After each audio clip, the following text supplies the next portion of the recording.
Welcome to The Explainer. So glad you're joining us today, because we've got a really exciting journey ahead. If you've ever stared at a messy, chaotic spreadsheet and wondered how in the world people turn that into those brilliant, interactive business insights, well, you are in the right place. Today, we're demystifying Power BI modeling. We're going to see exactly how to transform isolated bits of raw data into a pristine engine for data storytelling. Okay, let's dive into this and map out our Power BI workflow for today. We'll start with the core of data modeling, then move on to loading your data sources, exploring the different Power BI views, creating data relationships, and finally, shaping and refining our data. Let's get to it. So, kicking things off with part one, the core of data modeling, building the foundation. Now, you might be wondering, if you've got a bunch of raw data sitting in front of you, why can't we just skip straight to making those pretty charts, right? Well, here's the thing. Data modeling is absolutely crucial. It's the process where we identify, organize, and define our data types and their relationships using diagrams, symbols, and text. It's literally like building the blueprint for a house. If you skip laying this vital foundation that visually dictates exactly how your data is captured, stored, and used, well, your house, or in this case, your reporting dashboard, is going to completely collapse. And why does this actually matter for us? Well, a well-designed data model ensures you genuinely understand your data requirements and that you've got the proper structure in place for your reporting. But most importantly, it aligns those raw numbers with real business goals while strictly maintaining data integrity. Honestly, it's the only way to be absolutely sure your final reports are telling the truth. All right, moving on to part two, loading your data sources, gathering the islands. I actually love to think of raw data as isolated data islands. Right now, they're out there, they're not talking to each other, just waiting to be brought into our centralized environment. But first, we need to know where we're actually working. There's a fundamental difference between Power BI Desktop and the Power BI Workspace. The desktop app is your local laboratory. This is where the heavy lifting of modeling, transforming, and reporting actually happens. The Workspace, though, is the cloud platform. That's where you publish and collaborate with your team once the real work is done. For today, we are focusing squarely inside the desktop app. And, the sheer flexibility of Power BI here is just wild. Take a look at this incredibly diverse list of sources it can pull data from. We're not just talking about your standard Excel or CSV files. You can pull from XML and JSON, Oracle databases, Azure SQL databases, and a whole slew of cloud-based services. Basically, whatever weird and wonderful shape your data islands take, Power BI can extract them. Once you point Power BI to your source, that familiar navigator window pops up, and it kicks off a really simple workflow. First, you preview the data to make sure it looks right. Second, you can transform it, which we'll dig into a bit later, just to clean things up. And third, you load it right into your model. It's just a clean, simple 1, 2, 3 punch.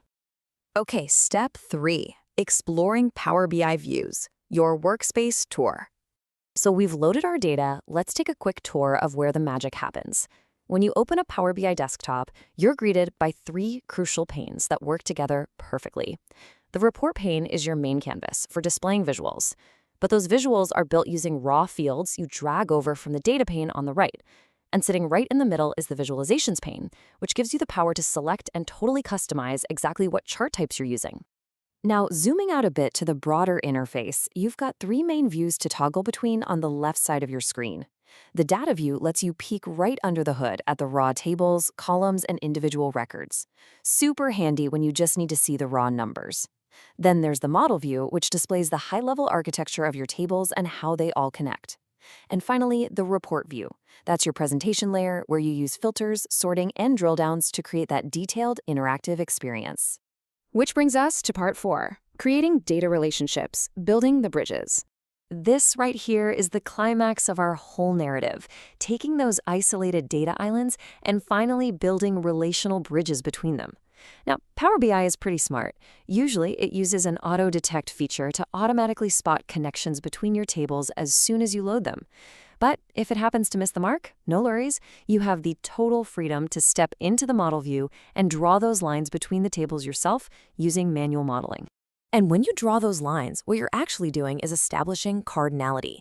Cardinality is basically the core rulebook. It connects multiple data sources and dictates exactly how values match up between your tables.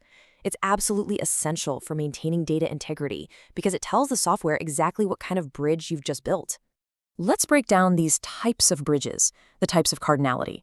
We'll start with many-to-one. In this setup, a column in your first table might have multiple duplicate instances of a value. Think of a list of daily sales where a specific product ID shows up tons of times. But in the related table, say your master product catalog, that exact product ID exists only once. So, many daily sales, all pointing back to one master product. Makes sense, right? Next up is one-to-one. This is literally the absolute simplest form of cardinality. The column in one table has only one single instance of a value, and the related table also has only one instance. It's just a direct, singular bridge that is completely unique on both sides. Then we have one-to-many.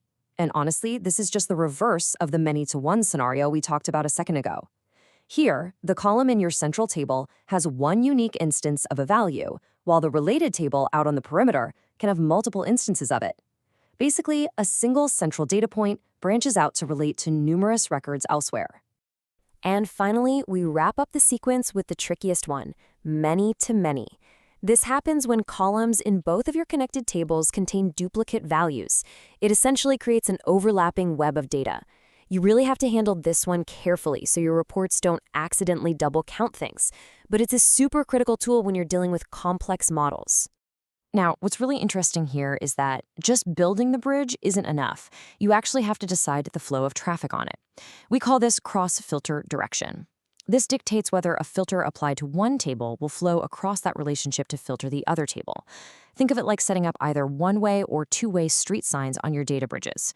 It ensures your reports update dynamically exactly the way you intend them to. All right, the final stretch, part 5, shaping and refining data, the final polish. So we've got our foundational map built and our tables connected. Now, remember earlier when I mentioned transforming your data? That magic happens right here in the query editor. It's an intermediate data container. I actually like to think of it as the waiting room. Before your data officially gets loaded into the Power BI model, it hangs out in the query editor. This is where you can easily select specific rows, strip out blank columns, tweak data types, and essentially get your files perfectly formatted. And once your newly polished data is finally in the model, you get to unleash DAX. DAX stands for Data Analysis Expressions. To demystify it a bit, it's basically the incredibly powerful underlying formula language of Power BI. If you're already familiar with Excel formulas, you've definitely got a head start here, but DAX goes so much deeper. It works seamlessly with your tabular data model to execute really complex calculation tasks, track advanced metrics, and just unlock massive analytical power across your whole setup.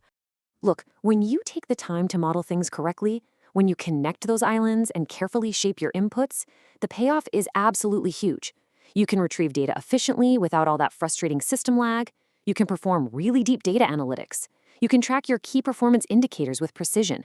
Basically, you're transforming a chaotic mess of spreadsheets into a pristine, automated engine that delivers real, useful business solutions. The chaotic data is a thing of the past. In its place, you've got a brilliant, structured model that is totally primed for analysis. But the final step? Well, that's completely up to you. Your data is officially connected. So what story will it tell? Get in there, start modeling, and uncover the insights waiting in your own data. Thanks so much for hanging out with me for this explainer, and keep learning.